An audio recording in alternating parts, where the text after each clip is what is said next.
I'm Joel Hargis with the Florida Aviation Network. We're here at Sun and Fun 2025, and this is a beautiful, beautiful week. If you haven't been out, still got a couple days to get out here, and it's an incredible show this year. Very well attended. The weather's fantastic. Blue Angels are here. It's where you ought to be if you're into aviation. And speaking of aviation, I got a couple guys with me now that fly some really cool airplanes. I've got Steve Larmore and Marco. Your last name is? Rusconi. Rusconi. Yes. Like, that sounds Italian. It is. There you go. Rusconi. It's a pleasure to be here, Joel. Thanks for having me. Well, thanks for coming, guys. So, like I say, you guys have arguably one of the funnest jobs in aviation. Would you guys agree? Yeah. Yeah? Can't argue with that. So I'll start with you, Steve. So both of you fly out of Stallion 51. Right. Which is in Kissimmee, Right. Florida.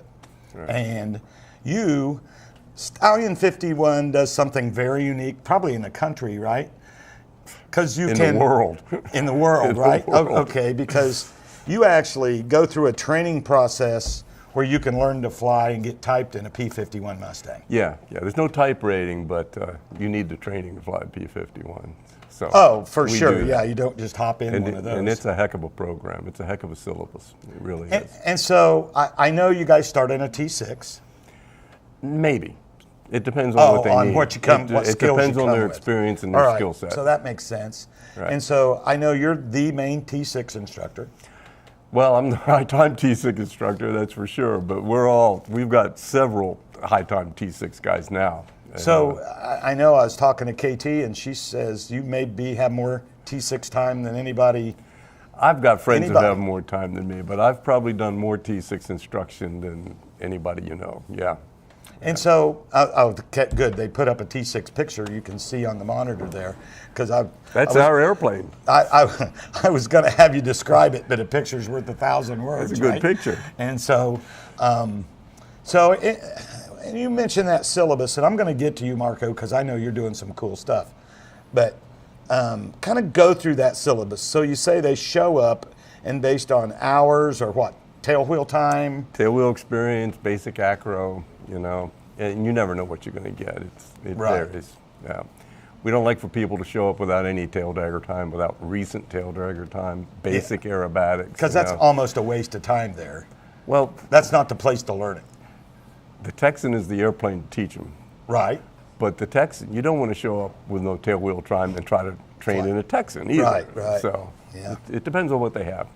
How many horsepower is your Texan? 600 horsepower. Oh, Now, just 600. It sounds like a lot, but it's a 550, 6,000 pound airplane. Right. It's not an overpowered airplane. It's a great trainer though. So Texans were the military trainer since what year? Oh geez.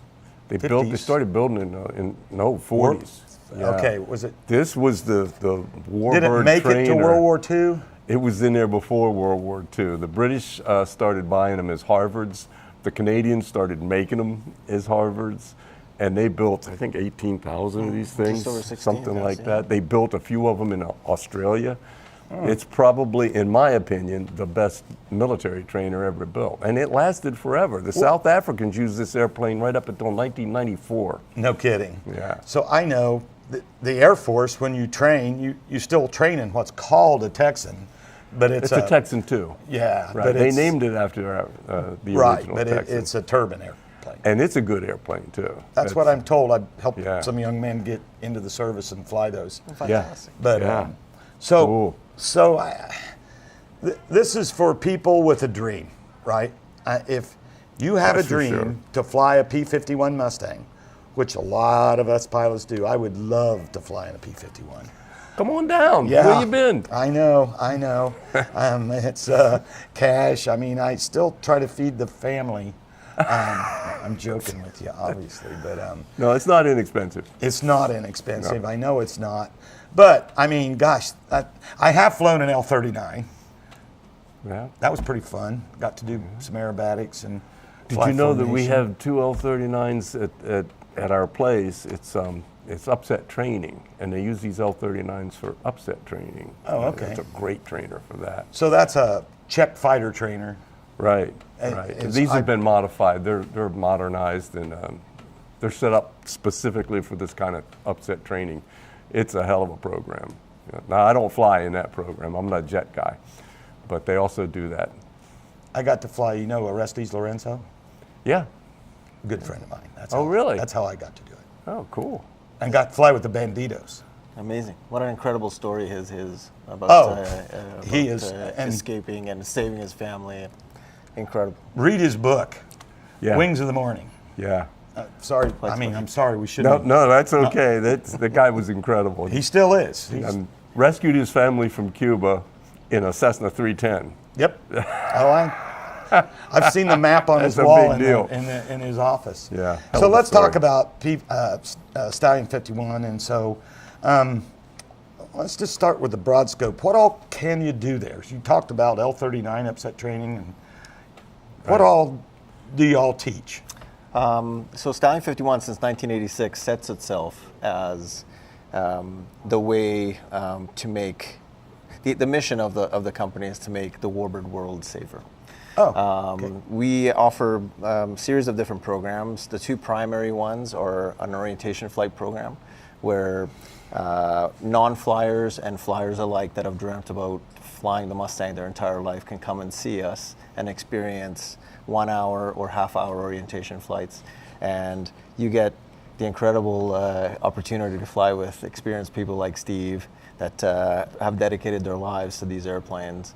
And you actually get to manipulate the flight controls, even as a non-flyer. You get to do a lot of the flying, which surprises people. Yeah, I'm sure you take it off and you land it, but they fly. Exactly. And the uniqueness of Stallion 51 is that the Mustang models that we fly are dual seat, dual control airplanes, slightly different than the original stock P-51 airplane that was built during wartime. Right. Where there's actually a second set of flight controls and instruments in the back where Two cockpits. Mustang lovers can come and appreciate that. So I got to ask the question, because I know it's on everybody's mind. How much does a 30-minute ride cost, and how much for an hour? Geez, I don't know the numbers. The best way to answer that question is to call our number. That's right. Call Stallion 51. And come see us. But back to the programs. The orientation flight program, it's about a 3-hour experience where our customers will come and go through a full detailed brief. Ground school. Correct, yeah, and which is entirely catered to their experience level. Okay. So expert aviators and non-aviators alike will always try and get something out of it. We get a lot of people. A lot of non-pilots. Exactly. lot of non-pilots. Steve spends a lot of time flying. Doing first flights, for people that have never flown little airplanes before. And they start in a P-51. And they get to fly a P-51 too. And it's That absolutely seems- fabulous. It is. It's a big market for this. And then back to the mission people. objective of Stallion, the other half of our focus is training. So for collectors, potential aircraft owners, and or lucky folks that'll get to manipulate the flight controls of one of these incredible machines, Steve and his team work tirelessly to put the candidates through a very intensive 12-hour program that works out to be about 6 or 7 sorties, which again is entirely tailored to the pilot's experience level, after which you achieve graduation status. Since 1986, we've graduated over 250 candidates. Wow. We've had many more students of the program, but the standards are set in a way that you have to earn your stripes to be able to. This business was started a long time ago with the goal of making Mustang pilots at first safe. Right. Just making them safe. Teaching them how to fly a Mustang. So, same thing with the T6. The difference being that the basic skill set that a pilot would start with in the 40s, 50s, and 60s is very different than the basic skill set that a pilot would learn nowadays because of the different types of airplanes that we're learning on. Right. Test pilots over the years have done their best to make aviation safer and therefore design out many of the unlikely or undesirable handling qualities of airplanes.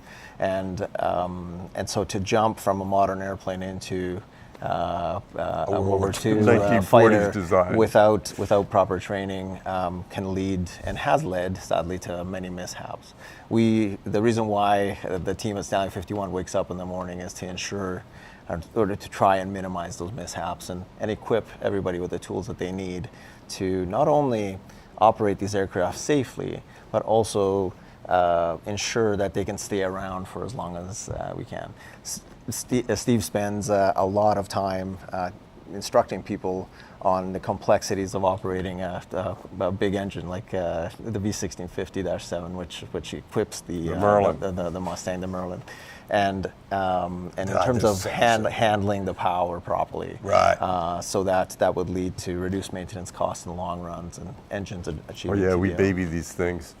This thing has a lot of torque, 450-pound prop, 1,500 or so horsepower, but the gyroscopic precession is something to be experienced. It's it's something. Legendary aircraft is certainly in their time one of the best ever built.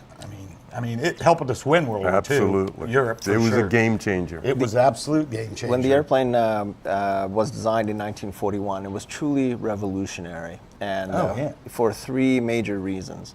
The mission that it set itself to achieve was long range. Absolutely. Wide. Accompany the bombers all the way over and back. And that was the problem they were trying to solve. Right. So to do that, the design team in Inglewood adopted this revolutionary laminar airflow wing, which achieved the objective of very high speed, very efficient performance. Yeah, high speed, long range, and maneuverability. Very yes, right. Very maneuverable. But there's always a downside, right? And the downside was the low speed handling of the airplane, which Steve and his team spent a lot of time there. Yes, really. Yeah. On the handling qualities. So at low speeds, and when you talk about low speeds, I guess you talk about miles an hour in that plane, not knots? We're in knots with the Mustang. We're in miles an hour with the Texan. Okay. But my favorite, Lee Louderback set all this up. You know Lee, right? I do know Lee. My favorite example of teaching people how to fly a Mustang is controllability versus power, right?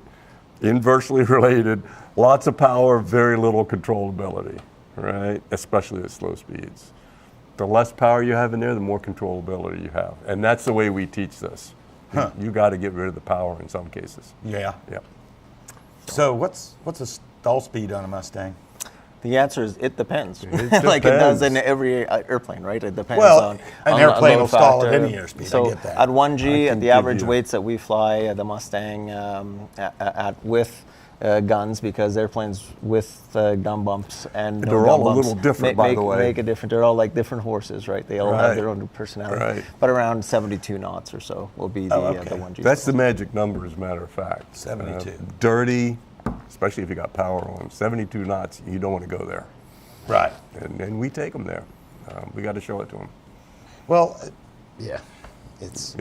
When I started flying Moonies, they said there's three things you need to know to land a Moonie. And watch: airspeed, airspeed, airspeed. The Mooney has a laminar flow airfoil. Yeah. The Comanche, the Mustang was the first production laminar flow airflow, and then everybody started using it. You know, all those corporate jets, they're flying modern laminar flow. Yep. Super critical. Super efficient. Super efficient with airfoils. So I want to transition here as we're on the second half of the show. You guys have started something new out there called the JAH Aces. Correct. I want to make sure I get the Aces. JAH Aces. You got to say it right. Absolutely. I did try, right? Absolutely, Joel. We Stallion 51 as part of the programs that it also offers candidates that are interested advanced training. And we had two candidates join us in 2016 that not only were interested in owning, operating, and familiarizing themselves with the Mustang, but also wanted to progress to learn how to fly formation aerobatics. Over the years, they've dedicated themselves to work tirelessly, and 3 years ago they debuted their two-ship formation aerobatic performance. Two ships. as the JAH Aces. He's the third now. Louis Herschel This is flies. new. Louis Herschel flies in the lead, and Ariel Ludi flies as number 2, flying the Little Witch, while Louis flies his airplane Mad Max. About 4 months ago, I was incredibly fortunate to receive a call from Louis and be asked. They drafted him. Would you be interested in joining us as our number 3 ship? And so we humbly been working tirelessly for the last couple months to refine the routine. Give me a little background here. He was a 2-tour Royal Canadian Air Force snowbird. This guy's into the formation aerobatic stuff. What are the what'd you fly as a snowbird? The snowbirds fly 9 Tudor jets built in Canada, which was the primary trainer for the Canadian Air Force up to the late 90s. And the team still flies that jet. Yeah. Which one is it again? The Tudor. Oh, Tudor. Yeah, it looks a lot like a Cessna 237. Yeah. Oh, Yeah, with okay. the T-tail sucked at that. Yep, looks like a tweet. But, yeah, so back to the JAH Aces. The full show performance is about 12 performances scheduled this year. We will go all the way from, we start in Florida. This is our first debut.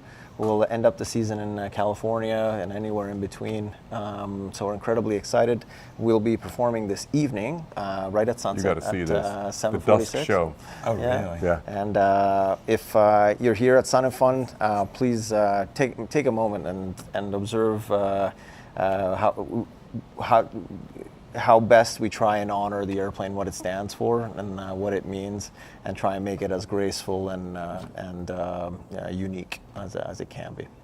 Well, you know, a lot of what you're telling, I want to tell our audience that this show is, you can get Wings credit for watching this show.